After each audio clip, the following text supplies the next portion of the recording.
Royals Fantasy Camp, the chance to live the dream. The elementary school across the street called and asked if he'd be a crossing guard wearing those shoes. A week of being treated like a big leaguer, and today Kansas City police officer Dave Concholo found out he would be going to the next one in January, thanks to Sean Asbury, a former camper. So I've had the opportunity to go to the Royals Fantasy Alumni Camp for several years, and the coolest part about it is getting to meet and hang out and get to know my heroes. On the behalf of my family and the Kansas City community, we'd like to send a real hero to go to fantasy camp and have the same experience that we've had. Are you serious? Yes, absolutely. Have a wonderful time. That $4,000 gift left Officer Conchola just about speechless. I don't win anything. I don't win lotteries. I don't win gambling, nothing. I don't win anything, and this is a total surprise, and I can't thank him enough. When Dave gets to fantasy camp, he's going to have the pleasure of working with former Royals, people like Les Norman, Al Fitzmaurice, Greg Pryor, and Kevin Seitzer. We love it. I mean, we get to help these guys make dreams that'll last forever. And for Officer Conchola, that is priceless. Karen Kornacki, KMBC 9 News. The officer was supposed to have shoulder surgery in January, but now it's just going to have to wait. Haley Harrison and Stephen Albritton starting KMBC 9 News at 5 right now. First at 5 on KMBC 9 News. Sneezing, sniffling, and panting. The flu hitting our area, but this time humans aren't the target. Under fire and accused of fraud. Tonight at 5, the founders of LuLaRoe respond to those who say they've been running a pyramid scheme. The vote passed. It's long overdue. The big question looms, now what? KMBC 9 investigates when you will finally start seeing changes. Kansas City Mayor Sly James calls the KCI election landslide resounding. Now, another set of challenges looms. Michael Mahoney investigates the potential pitfalls as Kansas City starts a $1 billion airport renovation. Nobody saw a 75-25 KCI blowout coming. I think you were at 65%. I was at a mere 60. The mayor referring to city manager Troy Schulte. It seems on KCI, the voters were ahead of the politicians. I am totally excited. I've been here for 11 years, and I've seen people, you know, the poor maintenance crew trying to fix things and make it work right. Next, the city and developer Edgemoor have to finalize the broad KCI construction contract. There will be hearings all over the city soon, letting people chime in on the actual design because these pictures are just concepts. Do they like the fountain? Do they want a different fountain? Do they want different amenities? How do they want play areas to represent? What sort of finishes do they want? How much glass? Those types of issues. A year ago, renovating KCI was a landslide loser at the polls. The mayor credits the Burns-McDonnell plan, first launched in the spring, with turning the question from should they renovate to how to renovate. And ironically, Burns and Mack didn't win the bidding process that they started. We were going to make the decision that was in the best interest of the city. They got us to a point where that decision was even possible to be made, and I won't forget that, and I won't apologize for that either. Now, the goal is to break ground on the new terminal out here at the KCI Airport in the late fall of 2018. About a year from now, the ultimate goal is to have the new single terminal airport here open by November of 2021, 4 years from now. Back to you. Now, Michael, there was a lot at stake here for city leaders like Mayor James. Who else stands to gain from this? Yeah, politically there are some winners in this, no doubt about it, Haley. One of them comes to mind is Jolie Justice on the City Council. She headed the Airport Committee and will continue to do so as this process moves forward. Another one is Jermaine Reed. He's a member of the City Council, was also on the Airport Committee, and both of those folks are expected to run for mayor in 2019. Third name that comes to mind right off the top of the head is Joe Reardon, who's the chairman of the Kansas City Chamber of Commerce. He made more than 100 campaign appearances on behalf of this question. Haley? Well, while that 75% KCI vote is large, it was even bigger in Cass County, 100%.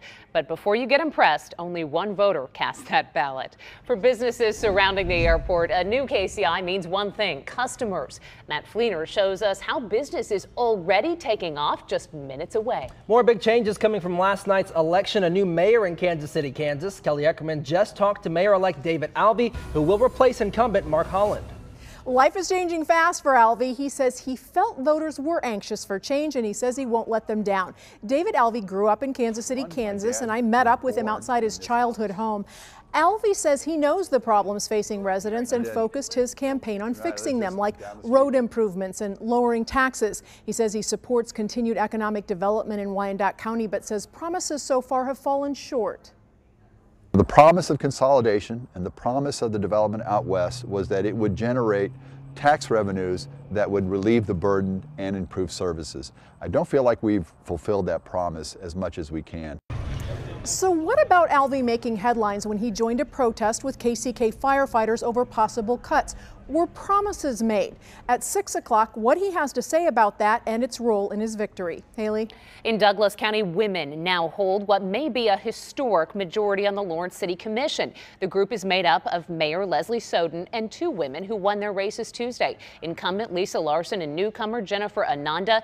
There hasn't been a female majority on that 5-member commission in at least decades, and it may even be a first. Nationally, the Democratic Party is declaring a comeback after sweeping races across the country yesterday. Now Republicans and Democrats are looking at what this means for the 2018 midterm elections. Sally Kidd is in Washington. Stephen, Democratic Party leaders are claiming fresh momentum for 2018, while Republicans are doubling down on a key legislative priority. A wave of Democratic voters delivered victories from coast to coast Tuesday. The Democratic Party is back! In the Virginia and New Jersey governor's races, it wasn't even close. New Jersey sent an unmistakable message. The DNC says it means voters are rejecting President Trump's agenda. Let me be clear. This is not just one night. It is a trend. These victories represent movement to the Democratic Party. Even some Republicans blame the president. I think that last night was a referendum. We have a messaging problem, and we had an Obamacare faceplant in the Senate. But some political experts say it's too soon for Democrats to spike the ball. People showed up to vote against Donald Trump, but a lot of people still don't really like the Democratic Party.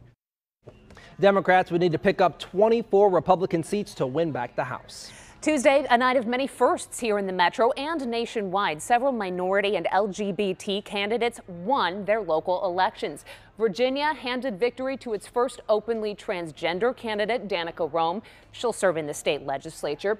Out in New Jersey, a first for a Sikh mayor who was elected in Hoboken. And then out west, Seattle voters chose lesbian Jenny Durkin as mayor. She is the first woman to take on that job in 91 years. Turning to First Alert weather, the cold continues, and this week we could see our lowest drop in temperatures yet. Chief Meteorologist Brian Busby is here. Brian, we're talking about a nasty wind chill as well. Nasty wind chill, especially if those winds pick up to between 10 to 15 miles per hour because the temperature by itself, Stephen, will be so cold. Looking over the plaza here, we have clear skies, and eventually those temperatures will continue to drop off. We're talking our lows down into the 20s later on this work week. But right now we're sitting with mostly clear skies and really not much to worry about as far as the wind chill is concerned. We're down to the upper 20s to near 30 degrees. That's probably where we're going to start our day off tomorrow. And things do start to warm up thereafter as we're going to see an increase to the temperatures closer to the 50s, if not near 60 degrees. Johnny Rollins, a News Chopper 9, 5 o'clock survey of traffic. Johnny. And we're looking through the triangle right now, and that is going to be 435. Eastbound, joining eastbound 470 and really slowing down here around the corner. This is about where we run into the big backup every day because of that construction downstream. Here's Blue Ridge Cutoff, and just beyond Blue Ridge Boulevard, I should say, just beyond Blue Ridge Boulevard down towards Raytown Road. That's where you get into the 2-lane stuff through the construction all the way out to View High Drive. So unfortunately, the typical slowdown because of construction this afternoon. Johnny Rollins, News Chopper 9, back to you in the studio. It has been 2 weeks since a Brookside attorney was killed outside his home. Family and friends of Tom Pickard planning a public memorial service tomorrow. It'll be at Community Christian Church at 46th and Main. Doors open at 2:45. Instead of flowers, family members are requesting contributions be made to the Tom Pickard Memorial Fund. Proceeds will benefit his children. New information on the deadly Texas church shootings. Hours ago, authorities released the official list of the 26 victims.